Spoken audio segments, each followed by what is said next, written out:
for context, there wasn't like any other race. There was very little running involved. I love running, I love racing. But I was like, this is not even my idea of fun. And it was torrential rain. I was literally dripping. It was a mix of sweat and rain and just going through mud and thinking like, this is ridiculous. Why am I here? Why am I doing this? My fast laps at the start in 1 hour, there are people doing 30, 35 minutes. Relay folks just speeding through it. They're running their own game. Yeah. But they are just literally splashing all the mud there. So my friend picked us up from the station and she was like, oh my God, what happened to you? Oh, really? Wow. I've done 5Ks that I felt worse afterwards than this. What? Freezing cold outside. And I'm like, why am I wearing this? Define normal. We slept in a tent. Oh, that's even worse. Worst night's sleep before the longest race of my life.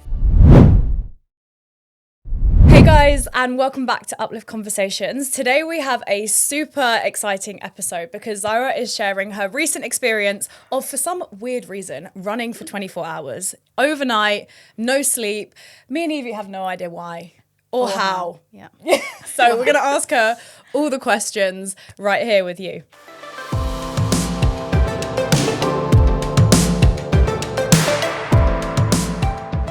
Welcome back to the episode, guys. I'm Jazz. I'm Evie. And I'm Zara. And Zaira today is in the hot seat. And before we even go into like what this race is, like we just know it involves some craziness. Why? Why? I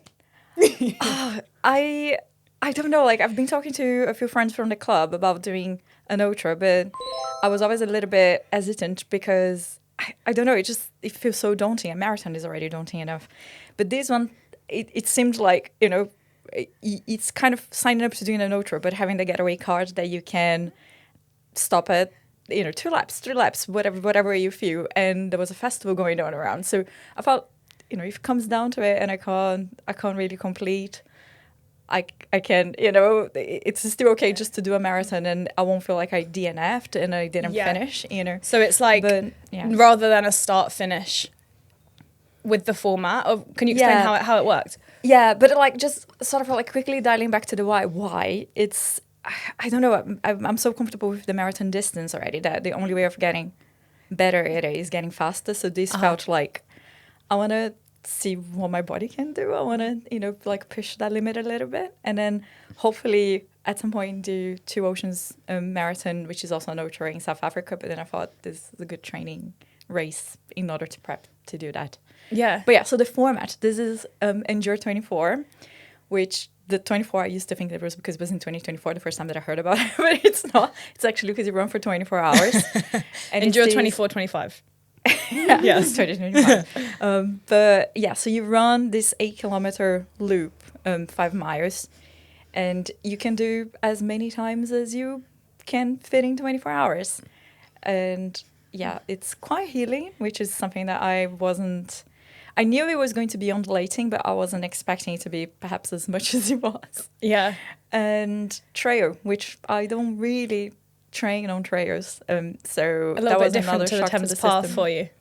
Well, Thames Path is not too different to parts of the you know, like Richmond Park is not too different, but I usually just train, you know, from Piney to Battersea Park and back. Yeah. So very different to that. Yeah. So 8-kilometer loops and the goal, you just have 24-hour kind of time and you can do as many, you know, laps as you can or want to, right?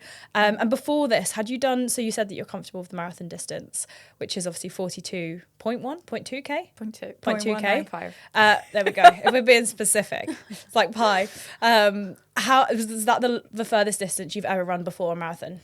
Well, officially, yes. Extra-officially, when we did the midnight marathon, like the London Marathon at midnight, we got lost in Canary Wharf and then we did probably 3 loops of that. Okay, fine. So maybe a few K. Yeah. Okay, so you went from doing like 42K to 104. Wow. Talk about pushing your body, like just like Over almost double. triple it. Yeah, what? Nice. Yeah, that's crazy. It's a bit, when you think about it. But at the same time, I don't want to diminish what I've achieved, but I think like anyone could do it in 24 hours. You know, it's not, you could walk the whole thing in 24 hours, right? So it's not that the distance is a distance that anyone could cover, but can you stay awake for 24 hours? Yeah. For me, that was the challenge. Yeah. So what made you decide to do 104? Because I guess you have to figure out, multiples how of much, 8. yeah, how many you want to do. Yeah, so they had so the people that organized these, they are Threshold, the name of the organizers, and they have a special T-shirt for people that can run 100 miles. And I was like, oh, that would be great. And then I did the maths of how long it would take for me to run 100 miles and the paces. So I'm like, that's not happening. So what's the next best thing? 100K. I thought that would be a really good round number. But, it would have to be multiples of 8. So 104 was the way of achieving my 100K goal. And the way that I've, like, in my head, it was doable as long as I didn't take many breaks. I won't say any breaks because I did take 2-hour breaks to eat and change. But other than that, the idea was like divide these in chunks of 8 hours and then try to cover roughly a marathon every 8 hours. That's crazy, isn't it? That is crazy. Yes. So just also to clarify on how the race works, I think you obviously did it by yourself, but is there like a team? There's teams as well, right? How does that work? It's such a good event. I couldn't recommend them more. Like, it's so well organized and you have so many options. So they make it as inclusive as possible. So you can sign up as a pair, you can sign up as small teams or larger teams. So if someone wants to just take part doing one lap, they can. It's really good. And then I had another friend doing the solo and a friend doing a relay with 2 more people on her team. Okay, nice. And so then they just like take it in turns and they have like a cumulative distance between the 3 of them then, or? Yeah, it's the distance of the team. Nice. And there are competitions as well for the different categories. So you can have teams of 3, teams of, and the rankings is based on, it's relative to the amount of people that you have running with you to a degree. Mm-hmm. So you don't compare the rankings of the solos with the pairs or with the Yeah, of large course. teams. Yeah. Okay, cool. So you've got your kind of rough plan, which was to do a marathon every 8 hours, which is just wild. Roughly, yeah. So like for the first 8 hours, I wanted to do 5 laps, which was just shorter than a marathon, like 40K. And then the next 8 hours, I knew it was going to be overnight. So I had to manage my expectations of what was achievable. So I thought, if I can do 4 laps overnight, then that would be great. And then obviously the last 8 hours, I was aiming for 4 laps as well because I thought my body would be broken by that point. So anything will go. So the really important thing was to try to get those first 5 laps in the first 8 hours. Yeah. And how did that pan out? Did you manage to stick to the plan? I did, but I didn't anticipate the torrential rain that we had. Oh. And then the ground changing from this beautiful trail, like a carpet, to slush. Oh. And, those pictures they have sometimes of Glastonbury, not easier because it was really summery, but that your boots get stuck to the mud and then struggling. That was running through that for a good chunk of it. So yeah. So were you changing trainers and like running gear as well between the runs? Yeah. So that was something that I don't want to say didn't run downhill, but it didn't really. It's good to have a B plan, because I definitely had to change my shoe rotation idea because I started with road shoes, thinking that it's great, it's going to be more cushioned, and the trail is so hard, and because it had been so dry, it was just on the back of another heat wave, and that was fine. And then the rain came and I was just sliding down the hills. Oh no. But because you have to be quite organized with not going back to your tent, because otherwise you lose a good half an hour, 40 minutes just going back to change, I was like, I have to finish these 5 laps with whatever I'm wearing right now, no matter what. So I stuck to my, normal road shoes for those 5 laps, and that was probably one of the hardest parts of it. Yeah. But then I changed it into my trail shoes, which I was hoping not to have to wear them if the weather stayed what it was. But I had, 3 different pairs of shoes, but I was hoping not to wear the trail ones. But I just changed them and stayed on them for the rest of it. So did the next, 16 hours really on the same pair of shoes, which is not ideal. And clothes as well. Did you change how many different out running outfits did you have? Yeah, I had 3 outfits. So I had this Ziploc bags that I've put everything that I needed. So I would take any thinking out of the equation. So we had my food and my outfits. So it was all organized in my tent. So it was literally finish the first 5 laps, go to the tent, get food, change. Bag one. Bag one. Yeah. And then head back there. I think the one thing that didn't really go according to plan, and something for the next time, to expect, the queues for food in the festival area were quite long. So my idea was like, finish the first 5 laps within 6 hours. So I have a 2-hour window gap at the end of that first 8-hour block. And then go get food. And then those 2 hours let the food digest in my stomach. And then head back, change whilst I'm digesting. That didn't happen. I had to go and change before because I was also drenched.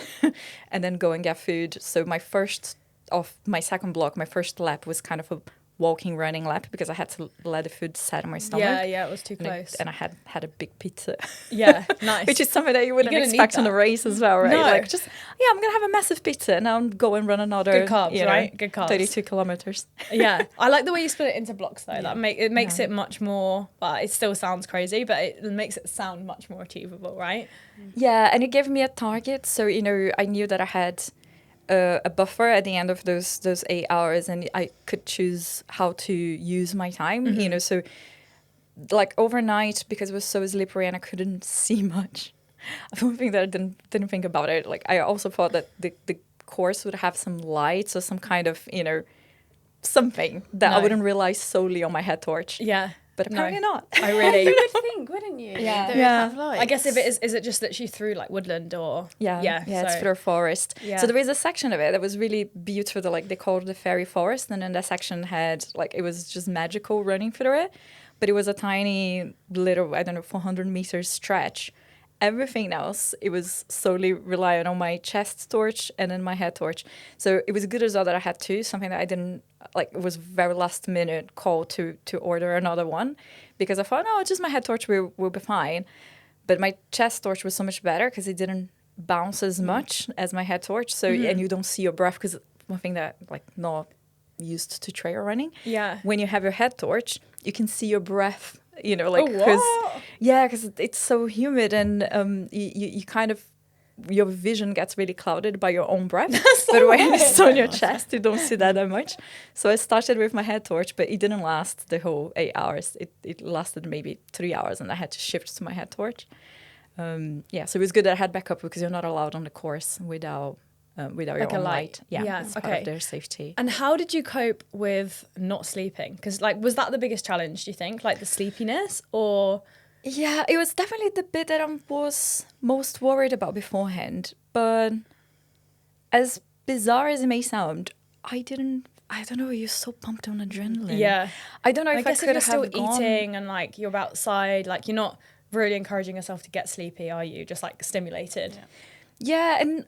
I mean, I did a solo, but I don't think I was ever 100% alone on the course. And you always bump into someone. And then because you're running much slower than a normal race, people just tend to, and it's funny because it's like the sort of etiquette of running. You never spend too long with someone, but you spend just long enough that it can be entertaining. And then one of you speeds up. Okay, and then bye. sort of like, okay, that's fine. I had my social interaction. Now I'll head down again. Yeah. But it was really nice because I talked to so many people and it was just so...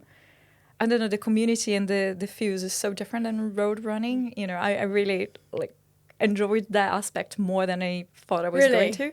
That's like so I didn't have interesting. my headphones once, and I don't even go for like a 2K to the gym. I don't do that without my headphones. I feel like so, like my legs can't function if I don't have something playing in my head. But I did the whole 104 kilometers without any music, any. Yeah, that is mad. And is that because like you were talking to people, or because there was kind of like I guess there wasn't like entertainment in the woods, but like I don't know, was there? It was so weird. There wasn't any entertainment in that. I mean, there wasn't any entertainment. There was a van with two guys dressed as Elvis at some point. And then, there were sections of it that, had some ladies dressed as flamingos. So you had some spots that kept you, okay, I just need to run into the flamingos now. I just need to run into Elvis. And literally like 24 hours of Elvis was like a thing. It was good fun. But there was very little entertainment compared to road racing that you have just noise like and bands crowds or and music or we definitely didn't have that. And overnight they really tone it down because when you're running the last kilometer you run through the campsite. Oh really? Okay. So there are some people trying to sleep and they put the lights down, they turn the music down. So it's really like you feel like you're just powering through when everyone else is just trying to rest. Yeah. But I felt tired, physically tired, but I didn't for once felt like, oh, I need to sleep, otherwise I'm gonna, Yeah. But it just No power naps. no power naps. And I did this thing that when I oh my god, in hindsight it sounds a bit crazy, like at 2:30 in the morning I found myself under this tent where they had like a food thing, like a food court type of thing, and there were maybe 10 scattered runners, each one on a really like this really long tables that you imagine in a pub, but they were far apart, and it had like 10 dotted runners, everyone eating chicken and chips, like at 2:30 in the morning, like 2:30 in the morning. Respect. Because it's like, yeah, that's Why not? breakfast. Yeah. And then you're looking at this thinking like, we looked like we've been through war. We're like mud head to toe. Sweat.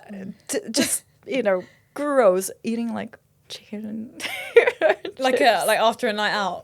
Yeah. Oh my god, yeah. yeah, it's so bad. And then you go back to your tent, and I had this whole thing of like tissues, like wet wipes, and literally bathing myself in wet wipes Nice. to try to get, to feel a little bit fresh. And, so going to my daytime clothes, so back, because I had long sleeve and leggings for the night because they said that the temperature dropped a lot, and it did. It was freezing. But then I changed to shorts and a t-shirt again for the morning, and then went out again at like 4:35 in the morning when it was still freezing cold outside, and I'm like, why am I wearing this? Yeah, I'm not like, ready for this. Yeah. Just like, oh my god. But yeah, it was. I didn't feel tired, but when I was still in my tent trying to warm a little bit before I had to get out again, I had this 15 minutes alarm on my phone to make sure that I didn't fall asleep, because I was just like, I'm just sitting here still, and I haven't really sat for a good 16 hours. So I was just worried that I was going to fall asleep. So I had that, but I didn't feel sleepy. Yeah. But I was just worried that, I might just like doze off. And Yeah, then yeah. next thing Stay I know, alert. 6 hours went by, and I'm, she's just Damn been in it. the tent. Yeah. Because you started at midday, so did you just have a normal night's sleep the night before and then just go? Yeah, no. Well, define normal. We slept in a tent. Oh, you already Because were I had, camping there. yeah. Oh, So that's even the worse. I know. It's the not worst ideal. night's sleep before the longest race of my life.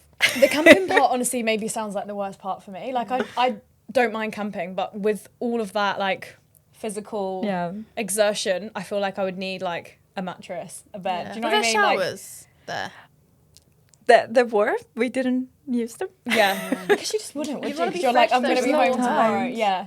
I think. Yeah. Yeah. No. So if the sleepiness wasn't the main challenge, what was?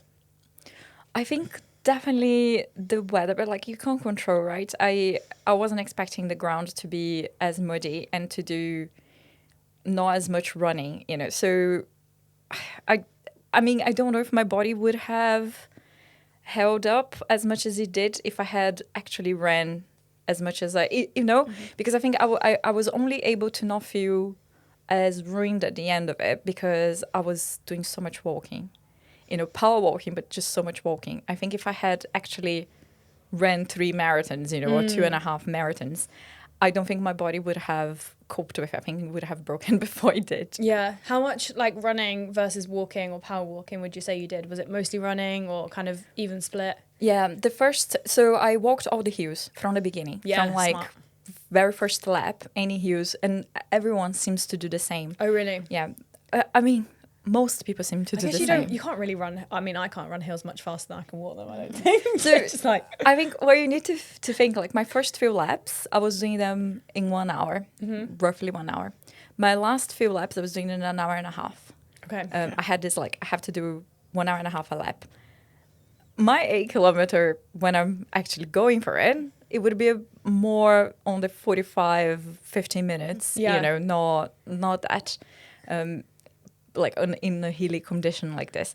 So even running, I was running much slower than I would normally. But definitely, I did the first 5 laps running as much as I could, with the exception of the hills. And then some of the downhills were really steep and got really muddy, so I couldn't.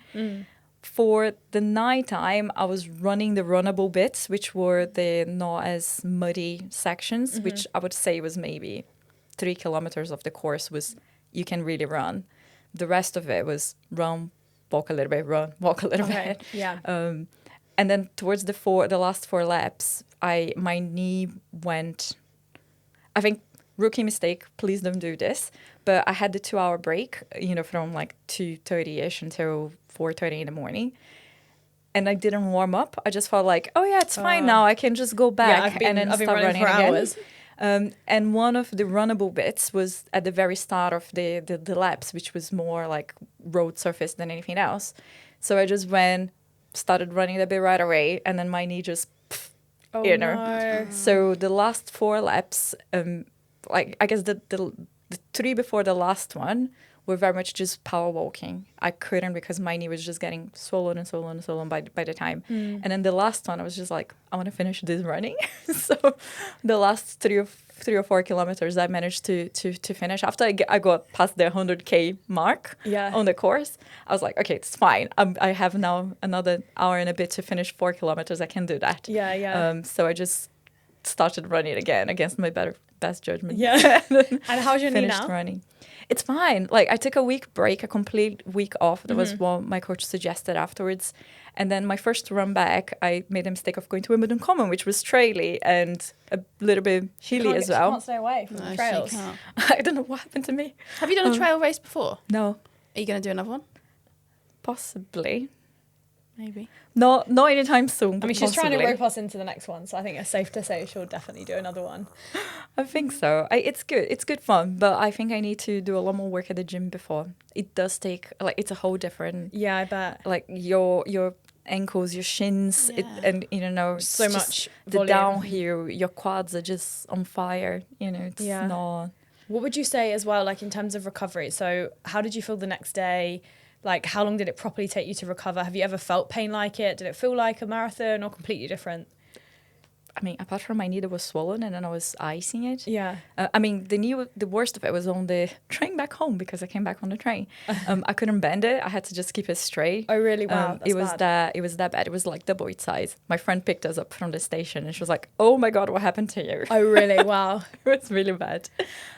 But that aside, I didn't feel anything. It was like I had not done any. You weren't like super sore or... Like I've done 5Ks that I felt worse afterwards than this. Wow. Yeah. Because that's so much time on your feet. Like sometimes even if you just go for a hike, you can feel it, can't you? Yeah. But I guess, and that's, I think, very specific to me because I have the aerobic fitness. Yeah. Because I'm so used to easy running. Yeah. I didn't really push the muscles. You know what I mean? There wasn't any strenuous intensity thing over those 24 hours. And if you think most of us could go on a hike and not feel too bad afterwards, Yeah. you know? Yeah. Do you know how so many that steps was- you done? Yeah. Oh, I don't know. I should have checked. I guess it would have been across 2 days as well, right? Yeah. I think But I loads. still can go back on Garmin. If I can find it, I'll put it on the screen. Oh my Yeah. God. Yes, I mean, like, please do. mine usually, like, Interested. is kind of like, what, 10,000 steps is, like, just less than 10K, isn't it? 10 kilometres? It's usually double, isn't it? Really? Yeah. I think. No, maybe. You must take smaller steps than me. Yeah, I'm tiny. Mine's like kind of, well, for example, let's look at today and work it out. But I think, yeah, it's kind of somewhat similar. So let's say today, Yeah, it's about like I would say 10,000, about 10K, but like I have baby steps. yeah. But it's not loading, but we'll So see. about 100K. Yeah, surely. I think more, but You it's over 2 days, right? So Chill for the rest of the I'm interested. the week afterwards. Okay, so My- today my I've done Strava- 6,000 steps, 6,300, which is 4.7K. yeah, So you definitely went more than 100,000 steps. Yeah. Yeah. Wowee. it's so funny my Strava graph because what I usually do in a month, I did in a day. Yeah. So it's You're like, I'm done now. when you see the comparison of like this month versus last month, you know. So it's just like, and then it levels up And again then you because get I all took of so the much break. notifications being like, you haven't done as much as you did last week. And I'm like, I'm not looking to keep improving on that forever. It's ridiculous. It's like you're unproductive. I'm like, come on, give me a break. Yeah, I've done a lot. And what would you say like would be the biggest takeaway or the biggest lesson that doing, you know, something like that, a huge challenge kind of taught you about either endurance or just maybe yourself? I think, honestly, I know it sounds cringe and cheesy. No, we're but all about the We love cringe. it. That was a cringe question. So That was a very it deserves a cringe question. answer. Yeah, but I think your body can do anything that you put your mind to, you know. You really can. I think I'm not the fittest person. I'm not the best runner. But I just told myself, I'm just gonna keep going. You know, my knee was hurting. I was literally limping for parts of it. And I'm not saying like do things like this, don't put your body through injury. You know, I knew what was sensible for me. I knew that it wasn't sharp pain or anything like that. So I was being quite cautious, and it wasn't my dodgy knee. It was my good knee that was taking the burden of carrying my body. But you can do it. You know, it will be. You can't compare yourself to anyone else. You know, it needs to be on your own terms. But I knew that I was capable before. It was just like when I'm there and I have all those gremlins in my head saying like, no, you can't do it. Why are you doing this? It's so much easier just to go to your tent and sleep. I'm like, no, but I told myself that I was going to do it. So I will do it. Yeah. You know, so yeah. Love that. And mental resilience more so than physical then. Yeah. Was there like a certain point where you were like this close to giving up or not? Having a nap, having another pizza. Yeah. There was I don't know if giving up, but there was a point that I was like, oh my God, why did I sign up for this? Basically what we're thinking. Why have you signed up? Yeah, every time I do anything that I sign myself up for, like when I'm at the start line, I think, why am I this person? Like, why can't I be the person that doesn't ever sign myself up for anything? Like, did you feel like that? I a little bit, but not, you know, I love running, I love racing. But I was like, this is so not my kind of, like, for context, there wasn't like any other race. There was very little running involved compared, you know, relatively to the time that I was there. So I'm like, why am I doing this? This is not, you know, this is not even my idea of fun. But it turned out to become like so different and a newfound enjoyment for the sport. You know, it's a completely different sport, but you know, a newfound passion in a way. But yeah, like when it was torrential rain, I was literally dripping. I couldn't, you know, it was a mix of sweat and rain and you just going through mud and thinking like, this is ridiculous. Why, you know? And obviously I'm doing this, you know, my fast laps at the start in 1 hour. There are people doing 30, 35 minutes. Oh my God. Because they are relay folks just Do you know what the speeding for it. record distance was that day?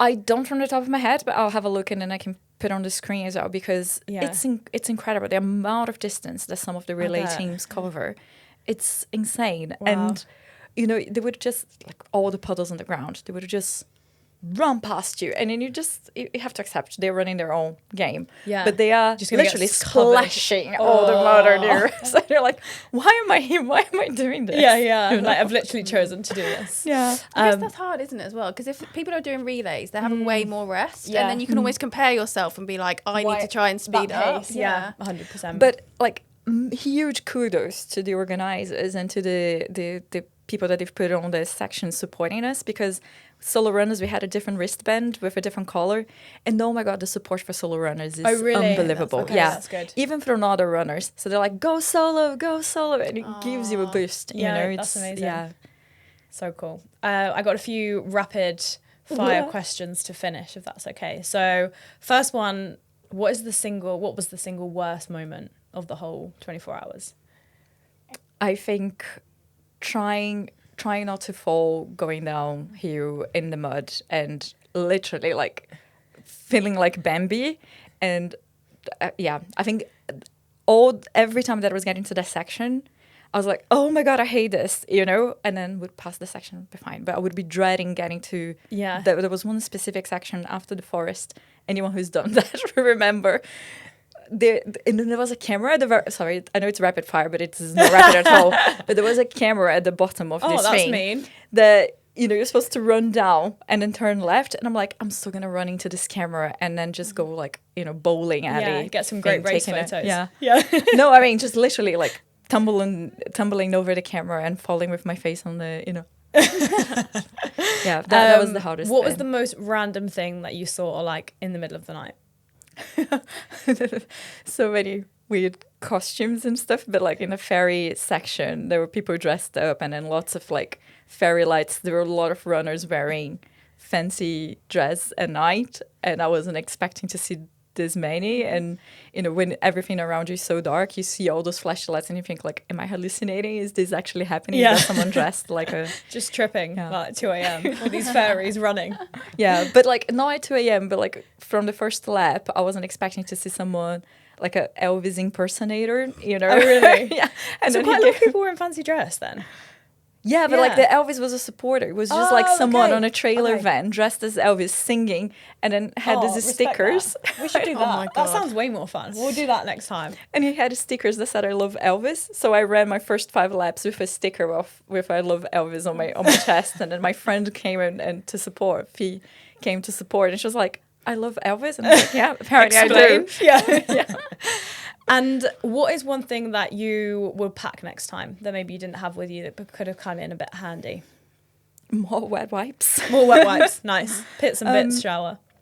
Yeah, no, I think, to be fair, considering that there wasn't that much out there when I was Googling and going on YouTube, I wish there were more videos about, how to plan and prepare for this race, because there were a lot of like race recap videos of really fast runners, but not so much about what do I need. So I think I would definitely have another chest torch, because the head torch is a no, never again. And I think just more trail shoes, because I only had one pair of trail shoes. I would definitely have more. Yeah, so you're not having to run in wet trainers, I guess. Ugh. Yeah, it wasn't even so much like the wetness of it. It was just the fact that things got into your shoe. Yeah. And it's getting them out, so you didn't get any blisters. Yeah, lots of like, honestly, when I took the shoes off, because I took the shoes off to rest, and then I would turn them upside down. And then how did I run with all these things inside and didn't get any blisters? I didn't get any blisters, which was incredible. That's good. Wowie. But like one thing that I didn't mention, that I think it's definitely worth saying, like, again, kudos to the organizers. For the solo runners, it was the closest thing to feeling like an elite person, because they have this table at the changeover, and you can leave your bag there and boxes, whatever you need. So I only had to go to my tent when I wanted to change, but all the other times that I ran with nothing. I didn't have with nothing, with clothes, but I didn't have to have the vest, that we usually associate with trail running. Yeah. I knew that every 8 kilometers I would have all my station there with everything that I needed. So I would just top up my pockets and then go with maybe some, mini cheddars in my hand. Nice. But I didn't, it was so much easier to run that light without having to carry, even the midnight marathon. It was so much harder because I had to carry my water and carry everything with me. Yeah. At this time, I didn't need to. So I had stuff along the course. So it was good. Amazing. Cool. Any other questions from you, Evie? Are you tempted? No way. No? Any other Would questions? you do a team one? 8K is still a lot for me. Yeah. I could walk it. I could run walk, maybe. Yeah. Maybe. I feel like you could probably power walk it faster than you think. Potentially. Yeah. You should do a uplift relay. 1K next on, year. 1K off. We should. Yeah. Maybe. All right. Well, we'll think on it. Yeah. And Zara, any final takeaways? You gave some great tips there in terms of like what to bring, like any for someone thinking, actually, I do fancy a challenge. Not Evie, probably not me either. In terms of this running, any like key takeaways in terms of maybe how to prepare for it? I guess you probably wouldn't do any sort of simulation and run 24 hours before, but yeah, no, absolutely not. I did the least amount of training that I've ever done. Like I trained less for this than I would for a marathon. okay, well, So I think, yeah, it's, I would say your aerobic fitness is the most important thing. Mm-hmm. So time on your feet, just doing, I think because I walk Archie a lot, just doing long walks would actually prepare you more for this than any, intensity training. yeah. But yeah, I think it's different for every person. It's different for every different weather condition that you might find. But I would say definitely go with a plan, and then the logistics of it, like don't underestimate the logistics, because that can make or break your experience. I think if I had to keep going back to my tent, I would have wasted so much time, and I think I would have felt really disheartened at the end. Yeah. So yeah, being as prepared as you can really makes a difference.